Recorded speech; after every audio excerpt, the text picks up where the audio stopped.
If you are someone that is preparing for JAMB currently, the first thing I would advise you to do is to get that syllabus. That syllabus contains the number of topics. You know, the topics are broken down one after the other. So when you get the syllabus, you can actually look at it, you know, study each topic.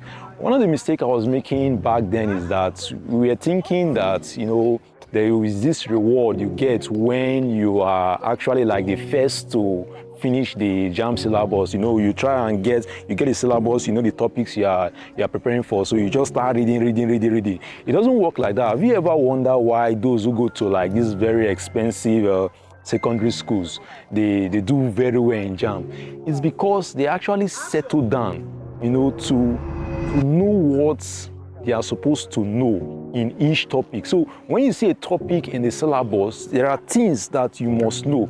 So when you study those things, you'll be able to do very well in your exam. So what I'm actually trying to tell you here is that make sure that you get the syllabus. When you get the syllabus, study it, study the topics. Don't be in a rush because there's actually time. You still have time. So make sure you study these topics.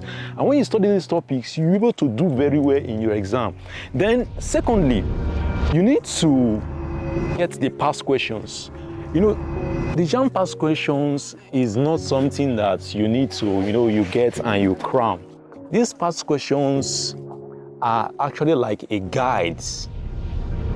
Back then, we'll get a past question, we'll start cramming the answer, hoping that on that day of the exam, we are going to see the questions in the exam. It doesn't work like that. It doesn't work like that.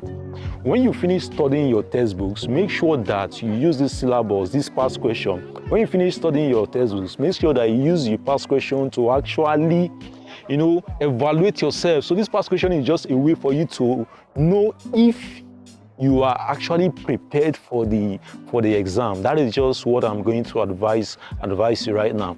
Another thing is to actually get some recommended textbooks. You know, JAMB actually recommends textbooks to students because it is from those textbooks that questions will come out from on the day of the exam.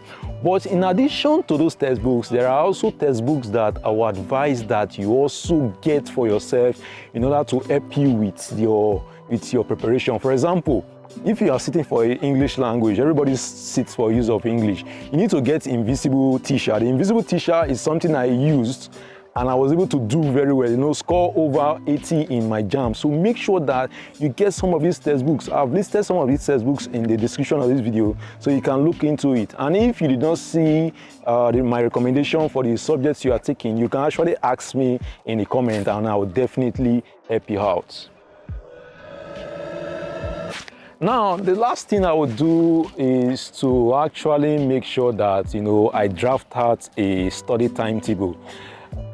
It depends. I know some of you are currently in senior secondary school. You're about to sit for the WAEC exam. Some of you, you are probably done with secondary school and, you know, you are at home, or some of you are doing sales boys, sales girls, whatever you are doing. You need to draft out a timetable that is very unique to you.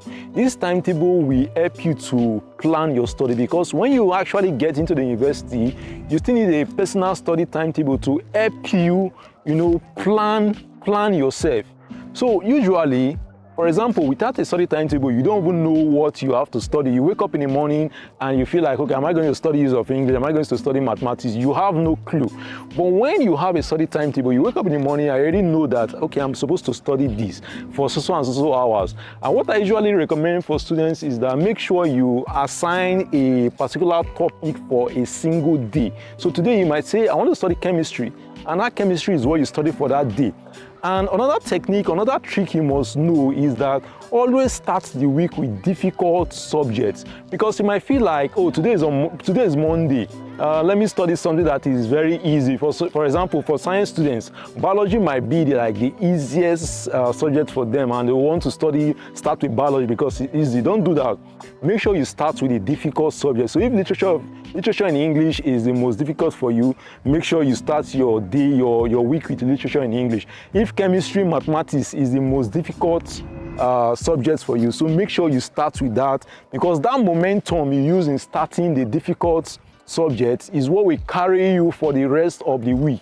And when you are studying, make sure that you assign time for studying, the time to practice your past question. And the past question I'm talking about is not just the booklet. You can actually do some online practice. There are softwares, there are websites that you can actually practice past questions. So by the time you're able to do all of this, I believe that you will be able to succeed in your JAMB.